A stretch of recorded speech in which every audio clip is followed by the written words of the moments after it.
মিঠু রুটি পড়ে গেছে। সময় নেই, নাও। পড়ে গেল কেন? খাও।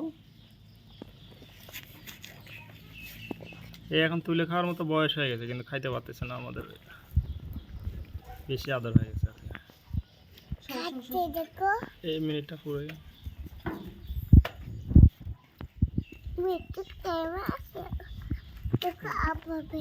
মিঠু কেমন আছো? হুমায়রা বলতেছে মিঠু কেমন আছো? বন্ধু কি হয়েছে বলো তো? এই যে তুলে নিয়ে খাইছে গো। তো ওরকম তুলে নিয়ে খায়, কিন্তু মুখের ভিতর যায় না তো, তুলে নিয়ে ঠুট দেখালে ফুটফুট করে। পুরো শুট করতে করতে যাবে। মাথা চালা দে।